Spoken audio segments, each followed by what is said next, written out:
মাধ্যমিক 2026 ছাত্রছাত্রীদের জন্য আজকে বাংলা ব্যাকরণের সেকেন্ড পার্ট অর্থাৎ এসএকিউ নিয়ে আলোচনা করব। এর আগেই তোমাদের জন্য বাংলা ব্যাকরণের গুরুত্বপূর্ণ 7টি এমসিকিউ নিয়ে আলোচনা করেছিলাম, যেখান থেকে বলেছিলাম তোমাদের কমন তোমরা পাবেই। আজকে এসএকিউতে যে 10টা প্রশ্ন আসে তার মধ্যে 8টার উত্তর করতে হয়। অত্যন্ত গুরুত্বপূর্ণ প্রশ্ন, মোট 68টি প্রশ্ন এবং তার উত্তর নিয়ে আলোচনা করব। তার মধ্যে একটি প্রশ্ন তোমাদের হোমওয়ার্ক থাকবে, সেটা কমেন্ট করে জানাতে হবে। সম্পূর্ণ তোমাদের ব্যাকরণের পার্টটি আজ তোমাদের আমি বলে বুঝিয়ে দেবো, যাতে ব্যাকরণের জায়গাটা যে সকল ছাত্রছাত্রীরা ভয় পায় তাদের ভয়টা সম্পূর্ণভাবে কেটে যায়।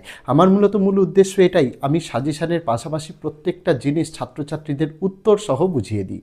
আর তার জন্যই ছাত্রছাত্রীদের জন্য আজকে ব্যাকরণের এই পার্টটি বাকি ছিল, এটা দিলাম। এর আগে রচনা ও উত্তর সহ দিয়েছি, কোনি থেকে গুরুত্বপূর্ণ প্রশ্ন উত্তর দিয়েছি, পাশাপাশি গোটা সিলেবাসের আমি এমসিকিউ, এসএকিউ, বড় প্রশ্ন, কাল্পনিক সংলাপ, রচনা, ব্যাকরণ, তারপর হচ্ছে নির্মিতির পোর্শনের মধ্যে তোমাদের বঙ্গানুবাদ, তার পাশাপাশি নাটক, সমস্ত কিছু উত্তর সহ দিয়েছি। আজকে ব্যাকরণের সেকেন্ড পার্টটা তোমাদের জন্য বাকি ছিল, সেটাও দিয়ে দিলাম। আশা রাখবো ছাত্রছাত্রীরা তোমাদের জন্য এটা যথেষ্ট একটা ইউজফুল ভিডিও হবে, তাই অবশ্যই অনুরোধ থাকবে ভিডিওটি প্রথম থেকে শেষ পর্যন্ত দেখার। ফেসবুক থেকে দেখে থাকলে আমাদের পেজটিকে ফলো করতে হবে, বন্ধুদের সঙ্গে শেয়ার করার অনুরোধ রইল। ইউটিউব থেকে দেখে থাকলে অবশ্যই অনুরোধ থাকবে চ্যানেলটিকে সাবস্ক্রাইব করে দিয়ে পাশে থাকা বেল আইকনটিকে ক্লিক করে দেওয়ার জন্য, যাতে আগামী দিনে কোনো রকমের ভিডিও এবং আপডেটস তোমাদের আর মিস না হয়। তো চলো শুরু করা যাক আজকের ভিডিওটি। তো দেখো, এখানে ছাত্রছাত্রীরা তোমাদের বাংলার যে এসএকিউর পার্টটা নিয়ে আলোচনা করব, তার প্রথম প্রশ্নটি হচ্ছে শূন্য বিভক্তি কাকে বলে। এর উত্তরটি কি লিখেছি তোমাদের একটু আমি বলে দিই, তোমরা শুনে নাও। শব্দকে পদে পরিণত করতে হলে তার সঙ্গে কোনো না কোনো বিভক্তি যুক্ত হয়। যে শব্দ বিভক্তি চিহ্নটি শব্দে যুক্ত হয়ে সেটিকে পদে পরিণত করে নিজে অপ্রকাশিত থাকে তাকে শূন্য বিভক্তি বলে, যেমন অলোক ভালো ছেলে নয়। দুইয়ের প্রশ্নটা এখানে বলেছে অস্ত্র রাখো, নিম্নরেখ পদটির কারক ও বিভক্তি নির্ণয় করো। অস্ত্রের তলায় দাগ, অস্ত্র হচ্ছে এখানে আমাদের কর্মকারকে শূন্য বিভক্তি। তারপরের প্রশ্ন আমাদের নিত্য সমাস কাকে বলে। উত্তর, যে সমাসে ব্যাস বাক্য হয় না অথবা যে সমাসের ব্যাস বাক্য করতে হলে অন্য পদের প্রয়োজন হয় তাকে নিত্য সমাস বলে। 4 নম্বরের প্রশ্নটি দেখো, চরণ কমলের ন্যায় বাসবাক্যটি সমাসবদ্ধ করে সমাসের নাম লেখো। তো চরণ কমলের ন্যায় এটা হচ্ছে আমাদের চরণ কমল, এটা উপমিত কর্মধারায় সমাস। 5 প্রশ্ন, আমি গ্রামের ছেলে বাক্যটির উদ্দেশ্য বিধেয় অংশ চিহ্নিত করো। তো এখানে উদ্দেশ্য হচ্ছে আমি আর বিধেয় হচ্ছে গ্রামের ছেলে। উদ্দেশ্য অর্থাৎ সাবজেক্ট, যেটাকে কর্তা বোঝানো হয়, বিধেয় অর্থাৎ প্রেডিকেট। 6 প্রশ্ন, একটি অনুজ্ঞাসূচক বাক্যের উদাহরণ দাও। উত্তর হচ্ছে জানালাগুলি বন্ধ করে দাও। 7 প্রশ্ন, কর্তৃবাচ্য থেকে কর্মবাচ্যে পরিবর্তনের অন্তত একটি পদ্ধতি উল্লেখ করো। এর উত্তর কি হবে? কর্তৃবাচ্যের কর্তার সঙ্গে র বা এর বিভক্তি যোগ করে, তার সঙ্গে দ্বারা বা দিয়ে কর্তৃক প্রভৃতি অনুসর্গের ব্যবহার ঘটে। যেমন অর্জুনই এ কাজ করেছে থেকে অর্জুনের দ্বারায় এ কাজ করা হয়েছে। 8 প্রশ্ন, প্রযোজক কর্তার একটি উদাহরণ দাও। উত্তর, এটা হচ্ছে মা মেয়েকে ভাত খাওয়াচ্ছেন। 9 প্রশ্ন, অসিতবাবু আর কোনো প্রশ্ন করলেন না, এটাকে প্রশ্নবাচক বাক্যে পরিবর্তন করো। এই অবধি, তারপরে এটাকে প্রশ্নবাচক বাক্যে পরিবর্তন করতে বলা হয়েছে। উত্তর হচ্ছে অসিতবাবু আর কোনো প্রশ্ন করলেন কি। 10 প্রশ্ন, এ কার লেখা, কর্তৃবাচ্যে পরিবর্তন করো। তো এটা হচ্ছে এটি কে লিখেছে, ঠিক আছে।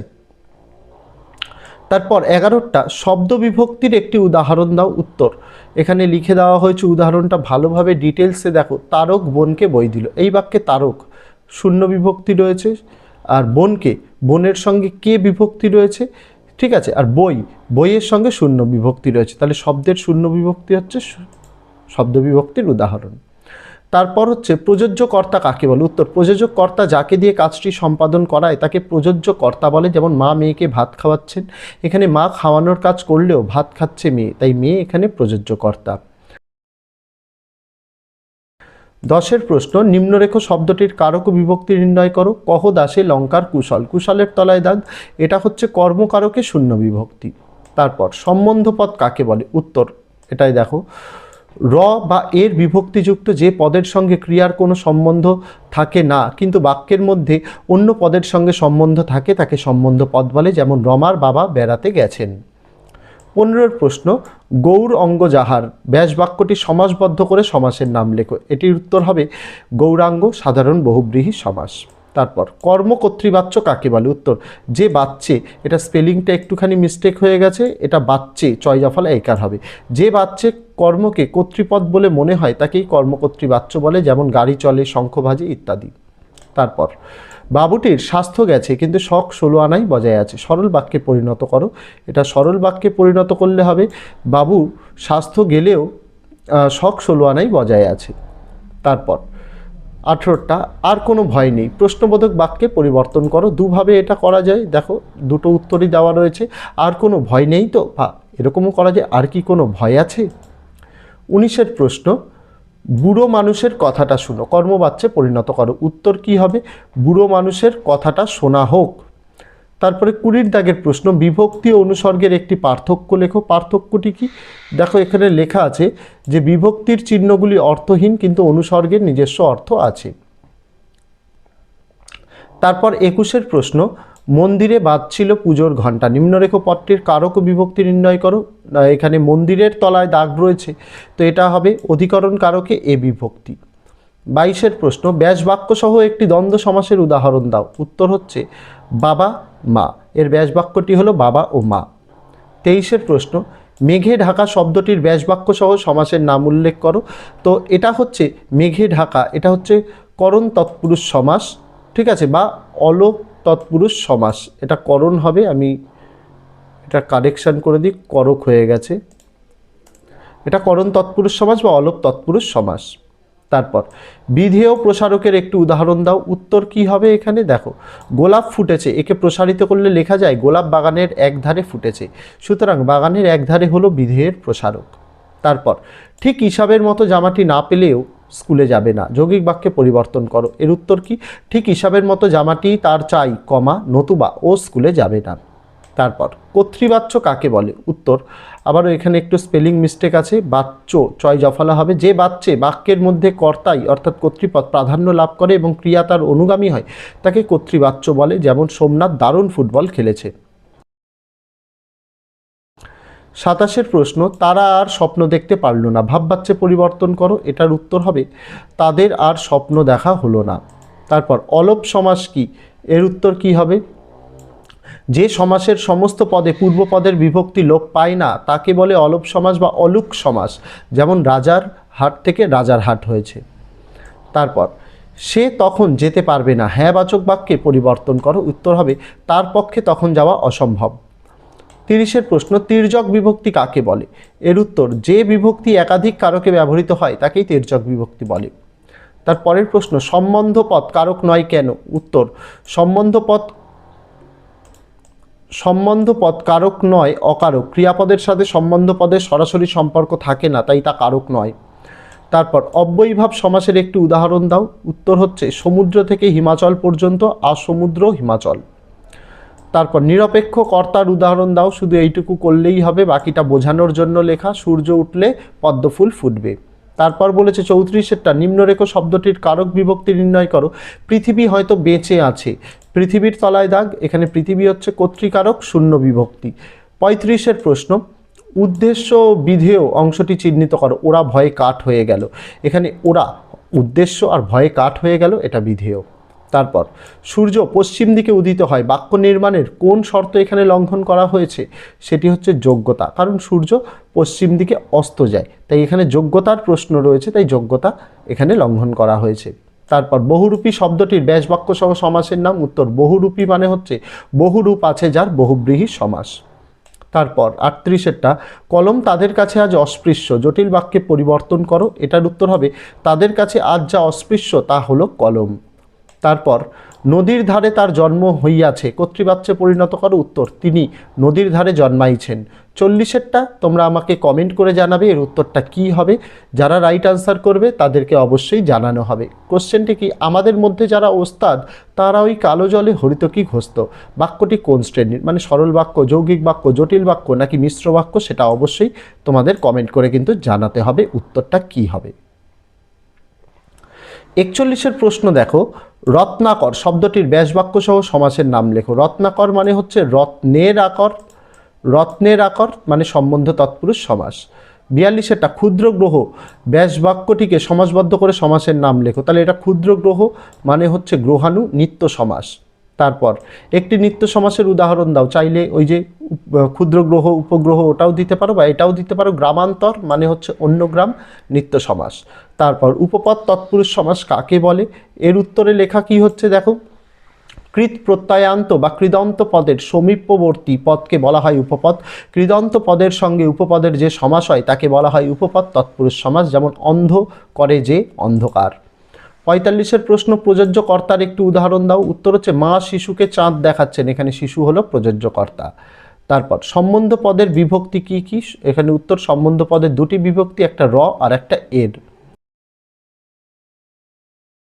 তারপর একটি গৌণ কর্মের উদাহরণ দাও। উত্তর হবে, বাবা আমাকে একটি বই দিল, এখানে আমাকে পদটি গৌণ কর্ম। তারপর নিম্নরেখ পদের কারক বিভক্তি নির্ণয় করো। চিঠি পকেটে ছিল, পকেটের তলায় দাগ রয়েছে, এর উত্তর, পকেটের উত্তর হচ্ছে অধিকরণ কারকে এ বিভক্তি। তারপর বিভক্তি কাকে বলে? উত্তরে কি লেখা হচ্ছে দেখো, যে বর্ণ বা বর্ণ সমষ্টি শব্দ বা ধাতুর পরে যুক্ত হয়ে শব্দ বা ধাতুকে পদে পরিণত করে যথাক্রমে কারক নির্ণয়ে ও কাল নির্ণয়ে সাহায্য করে তাকে বিভক্তি বলে। 50 দাগের প্রশ্ন, নিরপেক্ষ কর্তার একটি উদাহরণ দাও। এটা আগেও বলেছি, সূর্য উঠলে পদ্ম ফুটবে। এটা উপগ্রহ কথাটির ব্যাসবাক্য সহ সমাসের নাম। এটা হচ্ছে উপগ্রহ মানে ক্ষুদ্র গ্রহ, অব্যয়ীভাব সমাস। তারপর বিমলবাবু ছেলে হেঁটে হেঁটে স্কুল যায়, বাক্যটির উদ্দেশ্য বিধেয় অংশ চিহ্নিত করো। তো এখানে উদ্দেশ্য হচ্ছে বিমলবাবুর ছেলে আর বিধেয় হচ্ছে হেঁটে হেঁটে স্কুল যায়। 53 প্রশ্ন, খাঁটি গরুর দুধ খেতে হবে, এটি বাক্য নয় কেন? এর উত্তরে কি লিখেছি দেখো, উত্তরে লেখা হচ্ছে, খাঁটি গরুর দুধ খেতে হবে এটি বাক্য নয়, কারণ খাঁটি গরুর দুধ কথাটি অশুদ্ধ। ব্যাকরণের নিয়ম অনুযায়ী এটা বয়জাফলা আকার হবে। ব্যাকরণের নিয়ম অনুযায়ী বিশেষণ সবসময় বিশেষ্য পদকে বিশেষায়িত করে এবং বিশেষ্য পদের আগে বসে। খাঁটি এখানে বিশেষণ, আমাদের উদ্দেশ্য দুধকে খাঁটি বলা, তাই খাঁটি দুধের আগে বসবে। বাক্যটি শুদ্ধ করলে হবে গরুর খাঁটি দুধ। 54 নম্বরের প্রশ্ন, ভাববাচ্যের একটি উদাহরণ দাও। এর উদাহরণ হচ্ছে, আমার খাওয়া হয়েছে। তারপর কথাটা শুনে তপনের চোখ মার্বেল হয়ে গেল, জটিল বাক্যে পরিবর্তন করলে কি দাঁড়াচ্ছে? উত্তর হচ্ছে, যখন নতুন মেশোকে দেখলো তখন তপনের জ্ঞানচক্ষু খুলে গেল। না, এটা ঠিক নয়, এটা একটু ভুল আছে, এটা আমি রাইট আনসার বলে দিচ্ছি। জটিল বাক্যে করলে আমাদের যেটা দাঁড়াবে সেটা হচ্ছে, যখন তপন কথাটা শুনলো তখন তার চোখ মার্বেল হয়ে গেল। এটা কিন্তু ভুল আছে, এটা আমি এখান থেকে ইরেজ করে দিচ্ছি। এখানে কি হবে আমি আবার বললাম, যখন তপন কথাটা শুনলো তখন তার চোখ মার্বেল হয়ে গেল। বোঝাতে পারলাম? এটা কিন্তু একটু ভুল দেওয়া রয়েছে। 56টা, সিঁড়ি থেকে নামা হলো, বাক্যটিকে কর্তৃবাচ্যে রূপান্তর করো। এটার উত্তর হবে, সিঁড়ি থেকে নামলাম। 57 প্রশ্ন, চাঁদের পাহাড়ের গল্প কখনো ভুলবো না, বাক্যটি প্রশ্নসূচক বাক্যে রূপান্তর করো। এটার উত্তর হবে, চাঁদের পাহাড়ের গল্প কখনো ভুলবো কি। তারপরের প্রশ্ন, বাংলায় কি দেখে কারক নির্ণয় করা হয়? উত্তর হবে, বাংলা ব্যাকরণে বাক্যের সমাপিকা ক্রিয়াপদের সঙ্গে নামপদের সম্পর্ক দেখে কারক নির্ণয় করা হয়। তারপরের প্রশ্ন, মুখ্য কর্মের একটি উদাহরণ দাও। উত্তর হচ্ছে, রাম আমাকে একটি বই দিল, এখানে বই হচ্ছে মুখ্য কর্ম। 60 প্রশ্ন, ঋষি বালক পদটির ব্যাসবাক্য সহ সমাসের নাম লেখো। উত্তর হবে, যিনি ঋষি তিনিই বালক, ঋষি বালক, এটা সাধারণ কর্মধারায় সমাস। তারপর নিচের বাক্যটিকে সমাসবদ্ধ করে তার শ্রেণী নির্ণয় করো। অন্ধ করে যে, এটা হচ্ছে অন্ধকার, আগেও করানো হয়েছে তোমাদের, এটা হচ্ছে উপপদ তৎপুরুষ সমাস। 62টা, সংগ্রহ করেছিল দুর্গমের রহস্য, জটিল বাক্যে রূপান্তর করো। এর উত্তর হবে, যেটি সংগ্রহ করেছিল সেটি হলো দুর্গমের রহস্য। 63 প্রশ্ন, আমি ছিলাম কালি কলমের ভক্ত, বাক্যটিকে প্রশ্নসূচক বাক্যে রূপান্তর করো। উত্তর হবে, আমি কি কালি কলমের ভক্ত ছিলাম না। 64 দাগের প্রশ্ন, এসো যুগান্তের কবি, ভাববাচ্যে পরিণত করো। উত্তর হবে, যুগান্তের কবির আশা হোক। 65 প্রশ্ন, কর্মবাচ্যের একটি উদাহরণ দাও। উত্তর হবে পুলিশ দ্বারা চোরটি ধৃত হইল। 66 প্রশ্ন, যোগ্যতাহীন বাক্যের একটি উদাহরণ দাও। উত্তর হবে হাতি আকাশে ওড়ে। এটা যোগ্যতা নেই, কারণ হাতি কখনো আকাশে উঠতে পারে না। 67, কোন সমাসে দুটি বিজাতীয় সমস্যমান পদের মধ্যে অভেদ কল্পনা করা যায়? উত্তর হবে রূপক কর্মধারায় সমাসে। লাস্ট প্রশ্ন, সমাস কাকে বলে? এখানেই না এমসিকিউতে দেয় সমাস শব্দের অর্থ কী, সেটা হচ্ছে সংক্ষিপ্তকরণ, মনে রাখতে হবে। এমসিকিউতে আলোচনা করেছিলাম, তাও একবার বলে দিলাম। এর উত্তর হবে পরস্পর অর্থ সম্বন্ধযুক্ত দুই বা তার বেশি পদের এক পদে মিলনকে বলা হয় সমাস। তো এই ছিল বাংলার এসএকিউ এর সম্পূর্ণ পার্ট, যেটা তোমাদের সঙ্গে আলোচনা করে নিলাম। একটি প্রশ্ন তোমাদেরকে কমেন্ট করে জানাতে বলেছি, তোমাদের কাছে অনুরোধ থাকবে অবশ্যই সেটি কমেন্ট করে জানানোর জন্য। দেখা হচ্ছে তোমাদের সঙ্গে আগামী দিন আরও এইরকম সমাধান সহ উত্তর সহ গুরুত্বপূর্ণ প্রশ্ন উত্তর নিয়ে মাধ্যমিকের। তার জন্য অবশ্যই আমাদের সঙ্গে তোমাদের যুক্ত থাকতে হবে। তো দেখা হচ্ছে আগামী দিন। তো আজকের জন্য এইটুকুই রইল।